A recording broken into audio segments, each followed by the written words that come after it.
नमस्कार दोस्तों। आज फिर से हम एक महत्वपूर्ण टॉपिक को 2 मिनट में मात्र समझने का प्रयास करेंगे, जिसका नाम है संयुक्त बैठक या जॉइंट सेशन। तो समझने का प्रयास करते हैं कि संयुक्त बैठक क्या होती है। संयुक्त बैठक जब किसी विधेयक पे कोई गतिरोध हो दोनों सदनों के बीच में या असहमति हो, तब संयुक्त बैठक बुलाई जाती है। और संयुक्त बैठक जो बुलाता है या उसे आहूत करता है वो राष्ट्रपति करता है। ठीक है। अब एक सवाल जो अक्सर पूछा जाता है कि संयुक्त बैठक किन विधेयकों के संदर्भ में बुलाई जा सकती है। तो 2 विधेयक हैं, एक तो साधारण विधेयक और दूसरा है वित्त विधेयक। अब ये बात समझने की है कि क्या वित्त विधेयक, जो 2 प्रकार के वित्त विधेयक होते हैं, आर्टिकल 117 क्लॉज 1 क्लॉज 3, यानी कि एक वित्त विधेयक तो ऐसा होता है जो सिमिलर होता है धन विधेयक के। एक वित्त विधेयक ऐसा होता है जिसमें आर्टिकल 110 यानी कि धन विधेयक की बातें नहीं होती। दोनों ही वित्त विधेयक के संदर्भ में संयुक्त बैठक बुलाई जा सकती है। तो इसमें कोई कंफ्यूजन ना रखें। वित्त विधेयक चाहे पहले प्रकार का हो चाहे दूसरे प्रकार का हो, दोनों ही वित्त विधेयक में संयुक्त बैठक बुलाई जा सकती है। ठीक है। तो विधेयक पे गतिरोध या असहमति होने पर बुलाई जाती है संयुक्त बैठक। अब ये 3 कंडीशन है, देख लो। एक तो पहली सिंपल सी बात है कि यदि दूसरा सदन विधेयक को अस्वीकृत कर दे, यदि एक सदन ने सपोज संशोधन करके दिए, दूसरा सदन उन संशोधन को ना माने, तब संयुक्त बैठक बुलाई जा सकती है। या दूसरा सदन जो है विधेयक को 6 माह तक रोक ले अपने पास, तब जो है राष्ट्रपति अधिसूचना जारी कर देगा और संयुक्त बैठक बुलाएगा। अब बात आती है कि संयुक्त बैठक की अध्यक्षता कौन करता है। तो संयुक्त बैठक की अध्यक्षता करता है स्पीकर, लोकसभा का अध्यक्ष, लोकसभा स्पीकर करता है।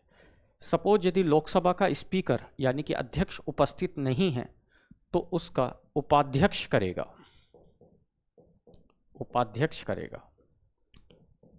अब यदि उपाध्यक्ष भी, आपने सोचा कि उपाध्यक्ष भी नहीं है, तब कौन करेगा? तो तब करेगा राज्यसभा का उपसभापति। राज्यसभा का उपसभापति,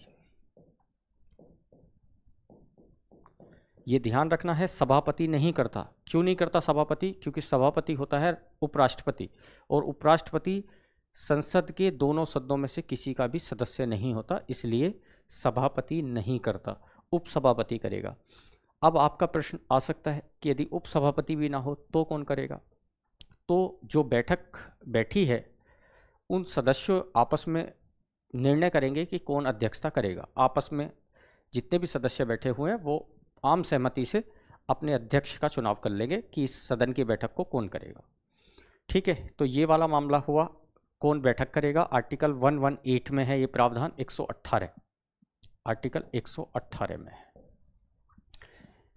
अब समझने की प्रयास करते हैं। अच्छा, एक चीज और जो सबसे महत्वपूर्ण है और अधिकांश बच्चों को नहीं पता, कि क्या साधारण विधेयक के संदर्भ में, साधारण या वित्त विधेयक जो भी मानो आप, साधारण विधेयक ही समझ लो, क्या विधान मंडल में भी संयुक्त बैठक बुलाई जा सकती है? तो अधिकांश बच्चे सोचते हैं कि हाँ बुलाई जा सकती है, क्या दिक्कत है। लेकिन नहीं, विधानसभा और विधान परिषद में यदि गतिरोध है साधारण विधेयक या वित्त विधेयक को लेके, तो वहाँ बैठक नहीं बुलाई जा सकती, संयुक्त बैठक नहीं बुलाई जा सकती, क्योंकि विधान परिषद को राज्यसभा की तुलना में बहुत कम शक्तियां प्राप्त हैं। ठीक है। उसमें से एक ये भी है कि वो संयुक्त बैठक नहीं बुलाई जा सकती इन दोनों में यदि गतिरोध हो जाए, तो इस बात को ध्यान रखना। अब बात आते हैं कि इस संयुक्त बैठक का कोरम बैठक का कोरम कैसे होता है। तो बैठक का कोरम जो है कुल सदस्य संख्या का 1/10 से कोरम हो जाता है, गणपूर्ति हो जाती है।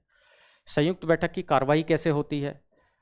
तो आपको पता ही है, लोकसभा का अध्यक्ष बैठक की अध्यक्षता करता है, अध्यक्ष नहीं है उपाध्यक्ष, उपाध्यक्ष नहीं है तो राज्यसभा का उपसभापति करेगा। कार्रवाई जो होगी वो लोकसभा की नियमावली के अनुसार होगी, लोकसभा की नियमावली के अनुसार, लोकसभा की कार्रवाई जैसे चलती है उसके अनुसार चलेगी। विधेयक कैसे पारित होगा? तो विधेयक जो पारित होगा उपस्थित एवं मतदान करने वाले सदस्यों के बहुमत से पारित हो जाएगा विधेयक। ठीक है। अब आपके लिए कमेंट बॉक्स में आप एक क्वेश्चन मैं पूछ रहा हूँ कि अब तक कितनी बार संयुक्त बैठक बुलाई गई है, कौन कौन से विधेयक हैं, और किस ईयर में है, कमेंट बॉक्स में एक बार उसका आंसर दीजिए। Thank you so much.